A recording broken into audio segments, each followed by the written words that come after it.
Solomon had 1,000 women. He lived what no one else lived. He loved, he failed, he fell, and left behind warnings few today dare to listen to. Today, you're going to discover 5 types of women the Bible teaches us to avoid, and the reason behind each warning might just change your life. The 4th nearly destroyed the wisest man in history, and the 5th might be closer to you than you think. Seductive words. Seduction doesn't start with a touch or a look, it starts with words. And that's the most dangerous territory when it comes to the woman Solomon describes. She doesn't yell or threaten, she compliments. And that's the trap, because when honey drips from her lips, a man lets his guard down. She knows it and uses every syllable like bait for the male ego. Proverbs 5:3-4 says, "The lips of the forbidden woman drip honey, but then it warns, her end is bitter as wormwood." That's emotional manipulation in a nutshell. Sweet at first, poisonous in the end. She doesn't bind you with chains, but with compliments placed right where your ego craves validation the most. Some women aren't there to love, they're there to control. They know a man's emotional wounds and exactly where to press. They don't ask how your day was because they care, but to spot your weak points. Then they strike. They comfort when it's useful, reinforce when it's strategic. They're emotional war generals dressed as peacemakers. This manipulation works because many men mistake attention for love. When a seductive woman starts praising the things no one else notices, your intellect, strength, or significance, you feel seen. But it's a selective, strategic vision. She only highlights what serves her, never the full truth. Delilah is the classic example. Judges 16:6 records her asking Samson, "Tell me, I pray thee, where your great strength lies." Sounds innocent, right? But it was a trap. Samson, the strongest man in the Bible, was brought down by a sweet phrase. Delilah didn't show up with a sword. She came with curiosity disguised as affection. That was all it took. The problem is many don't believe words can be that powerful. They think evil always shows its face. But the Bible never hid this truth. Even Satan disguises himself as an angel of light. 2 Corinthians 11:14. Same with a woman who uses words as weapons.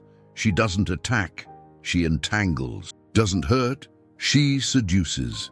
And by the time you realize it, you're emotionally trapped. Men who don't know their identity are the easiest targets for this game, because when you're too thirsty, any source looks like water. And when the hunger for affection, validation, or pleasure outweighs your discernment, the honey of the forbidden woman becomes irresistible. She knows it, and the greater your emotional need, the sweeter she becomes. The game of manipulation is quiet, but devastating. Often there's no yelling or insults, just the right words at the right time. Like a salesperson who knows exactly what you want to hear to sell you something you don't need, the manipulative woman creates a false comfort zone, and the man, fooled, calls it love. And here's the most dangerous part. These seductive words aren't always lies. Sometimes they're half-truths, wrapped in charm. That makes the game harder to detect, because technically, she's saying something nice. But the motive behind the words isn't love, it's hidden agenda. And every hidden agenda is an emotional ticking time bomb. If her words come with honey but not with truth, run. A man's heart was designed to be won by truth, not flattery. A wise woman builds, yes, but she builds on solid ground with genuine love and reverence. The seductive woman builds castles out of compliments that vanish with the first gust of reality. Restlessness and dissatisfaction. There's a kind of restlessness that's not healthy, a type of dissatisfaction that silently eats away at everything it touches. Solomon describes this woman in Proverbs 7:11. She is loud and defiant, her feet do not stay at home. And this is one of the most destructive traits in any relationship, the inability to find peace within one's own soul. When a woman lives constantly chasing something she can't even define, she becomes like the wind, with no fixed direction, no place to settle, always moving, always demanding, always wondering if she could have more, not because she needs it, but because she never learned to feel content. This behavior doesn't lead to growth, it leads to exhaustion. She's the woman who has everything but still feels like something's missing, and that something becomes the next target. Today it's a new house, tomorrow it's double the attention, next it's a different lifestyle. The problem isn't the desire itself, but the constant emptiness she's trying to fill. No gift fixes a heart without gratitude, and no man can keep up with a soul that never lands. Constant restlessness becomes instability. The home environment turns into a tension zone, and where there's no emotional stability, there's no rest. The home, meant to be a safe haven, becomes a place of stress. The husband never knows what he's walking into, praise or complaints, affection or crisis. That's not living, it's surviving next to someone. This pattern was clear in Solomon's own life. In 1 Kings 11:4 it says, "His wives turned his heart after other gods." They weren't content with the God of Israel. They wanted their own gods, their own worship, their own will. They brought with them an unquenchable thirst for novelty. And instead of leading, Solomon gave in to their chaotic flow of instability. Women like this often mask their restlessness with phrases like, "I'm just adventurous," "I have a strong personality," or "I'm very passionate." But deep down, these are symptoms of a soul that hasn't found rest, and a person who can't rest in themselves ends up stealing peace from others. The relationship turns into a never-ending emotional marathon. You see this behavior today in many ways. It's the woman who's never satisfied with her relationship, her partner, her body, her job, her routine. She constantly chases excitement, even if it costs her peace. She changes friends, opinions, dreams, and behind all of it, there's a deep frustration that she hides with filters on social media. A restless heart doesn't build, it shakes, dismantles, destroys, because peace is the foundation of anything lasting. And peace isn't bought, it's cultivated, it grows from within. You can bring the most beautiful woman into your house, but if she lacks inner calm, it won't matter. Beauty fades, charm wears off, but instability stays. And where instability reigns, love suffocates. And look, this restlessness isn't just emotional, it shows in behavior, mood swings, impulsiveness, rushed decisions. Everything becomes dramatic. Everything needs an instant answer. Over time, the man feels like an emotional firefighter, constantly putting out fires he didn't start. The lesson Solomon gives is crystal clear. If she doesn't have inner peace, she has no peace to offer. The restless woman carries a storm inside her. And storms don't build homes, they tear them down. If her heart has no place to rest, she'll turn any relationship into an emotional battlefield without even realizing it. If any of this is hitting home for you, go ahead and subscribe to the channel, turn on notifications, and hit the like button. This message needs to reach people who are living this without even realizing it. Proud eyes. It's not yelling that tears a home apart first. It's the look. Those eyes that carry disdain, superiority, and silent contempt. Solomon, with wisdom both practical and spiritual, wrote in Proverbs 6:17 that one of the things God hates is haughty eyes. It's not just about arrogance. It's a mindset that sabotages any chance of a real partnership. The woman with proud eyes doesn't enter a relationship to build something together.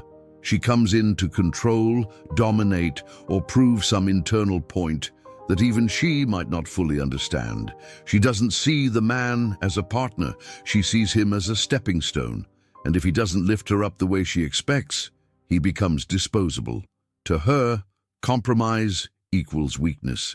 This pride, disguised as high self-esteem, is one of today's most modern and dangerous poisons. She calls herself empowered, but constantly needs to put others down to feel strong. She doesn't talk. She debates. She doesn't suggest. She demands.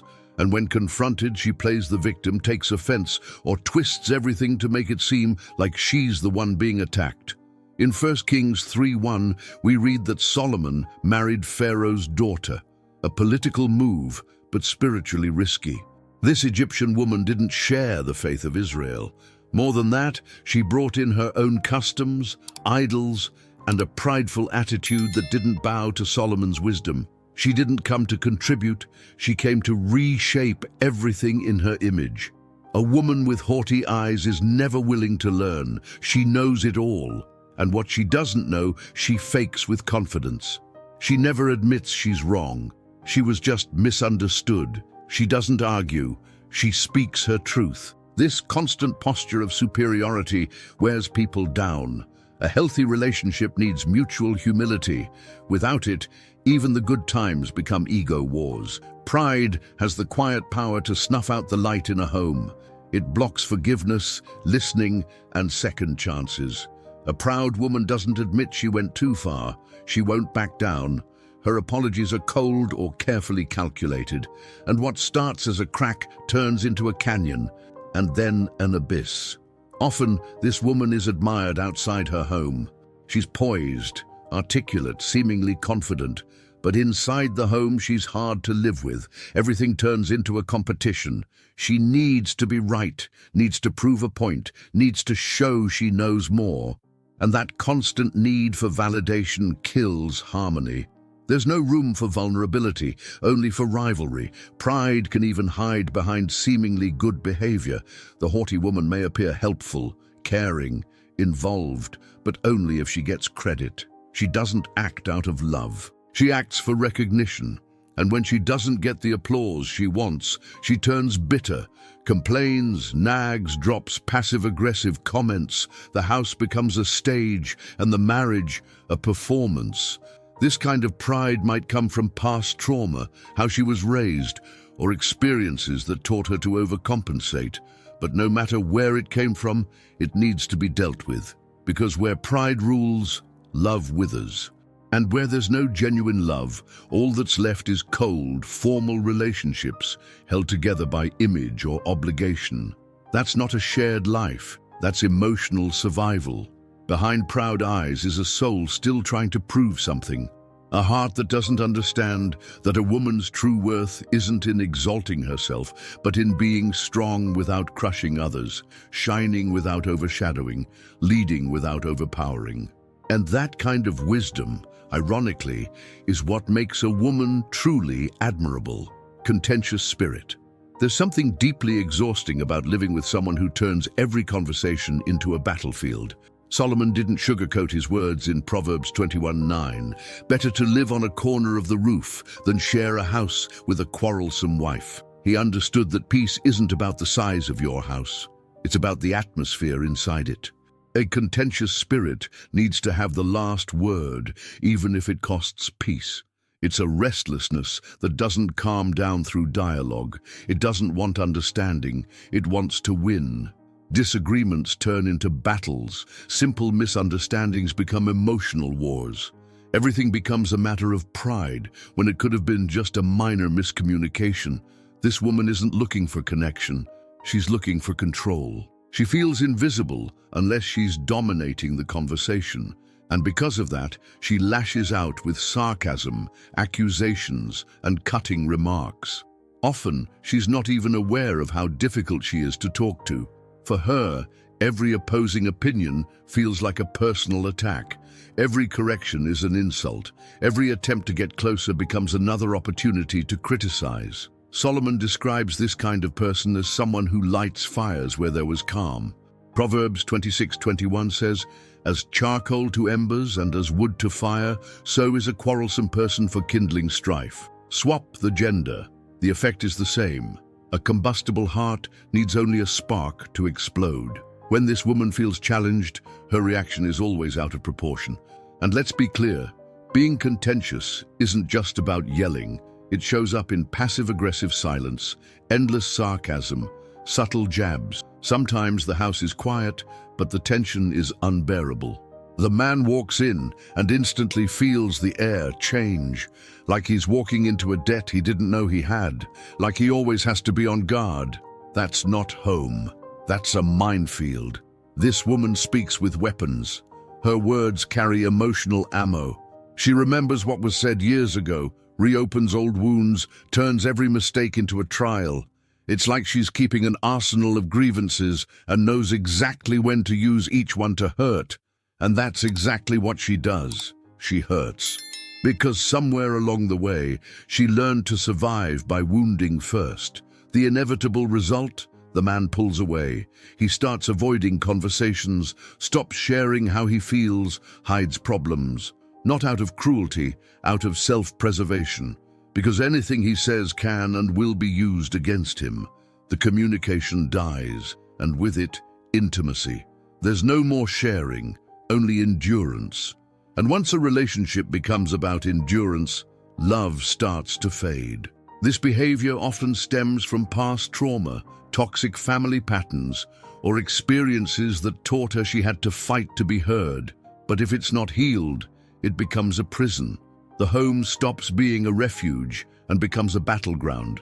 The relationship turns into an emotional tug-of-war, and the heart gets tired of fighting the very person who was supposed to fight with them. The contentious woman doesn't see that she's destroying with words what she once vowed to build with love. And she often justifies her behavior by saying she's just being real, too intense, or always honest. But honesty without wisdom is aggression. And intensity without balance is chaos. Not every truth needs to be thrown like a knife. Not every emotion needs to be dumped without a filter. Living with someone like this means constantly being on edge, and constant tension wears you down. There's no rest where there's frequent conflict, no growth where there's daily confrontation. Solomon wasn't exaggerating when he said it's better to live on a rooftop, because sometimes the quiet of a small space is healthier than the noise of a big house full of constant arguments. 5. Charming appearance, hidden intentions. Page 30, 10. Beauty has a magnetic power. It catches the eye, draws attention, and often silences discernment. Solomon didn't ignore the impact of physical appearance. He experienced it up close many times. But he was also crystal clear in his warning: charm is deceptive and beauty is fleeting, but a woman who fears the Lord is to be praised. Proverbs 31:30. Not everything that looks good on the outside has value on the inside. Being seduced by appearance is one of the oldest traps there is. Proverbs 7:10 talks about a woman who approaches dressed like a prostitute and with crafty intent. That's a deadly combo. External beauty and internal schemes. Because beauty convinces you before truth has a chance to speak. And once you're mesmerized, your judgment takes a back seat. These days, that trap is even trickier. Social media has become a stage where appearances are carefully crafted. Makeup, filters, angles, everything designed to captivate. And on the other side of the screen are emotionally starved hearts that confuse vanity with virtue. Men who fall for the show without questioning what's behind the curtain. A woman with hidden intentions doesn't reveal herself right away. She presents herself as the solution, the dream, the ideal. She knows how to make an entrance, how to listen, how to compliment. But love isn't what drives her. It's convenience, status, control, or just the thrill of power. And once she sees the man is hooked, she reveals her true motives. What's even more dangerous is that sometimes this kind of woman isn't intentionally malicious. She may have just learned to survive by using beauty as a tool. She realized early on that the world reacts differently when you're attractive, so she used it as armor, as a weapon, as a key to every door. The problem is, when beauty becomes currency, character gets left behind. Solomon saw this more than once. Many of his wives drew him in with promises, looks, and sensuality, but they brought with them beliefs, behaviors, and intentions that slowly eroded his heart. He didn't lose his throne by sword. He lost it through seduction, by letting beauty drown out truth. Here's the thing. Beauty itself isn't the problem. The problem is when it becomes a mask, when it's used to cover the absence of virtue, integrity, and reverence. Because a beautiful face with no character is like a stunning house built on sand. Sooner or later, it crumbles. This outwardly charming woman often has a heart focused only on herself. She's not looking to build something. She's looking to benefit, more interested in being served than in serving. She knows how to use emotional phrases, affectionate gestures, and all the right expressions, but it's all calculated. The spotlight is always on what she can get, never on what they can grow together. And the real heartbreak? A lot of men realize this too late, because when beauty is the main criteria, clarity is always blurred. Infatuation mutes every red flag, numbs every instinct. The man only sees the trap once he's already emotionally attached, invested, committed, and breaking free isn't easy. It hurts, it confuses, it takes strength. The Bible shows the way. But a woman who fears the Lord, she shall be praised. Reverence is the foundation. Beauty may attract, but only reverence sustains. Without it, all that glitters turns into a trap. The outside may shine, but if the inside is dark, that shine only blinds. And many are falling, not from lack of faith, but from trusting too much in what their eyes see, and not enough in what their spirit discerns. Solomon didn't write these things by chance. He lived it. He loved wrong. He got fooled, and he fell. These warnings aren't against women. They're against behaviors that pull both men and women away from God's wisdom. Proverbs 4:7. Get wisdom. Though it cost all you have, get understanding. Then if this message opened your eyes, subscribe now, hit the bell, and leave a like. This could save someone from falling. Now, tell me in the comments, which of these signs do you think is the most dangerous today? Let's talk. God bless you.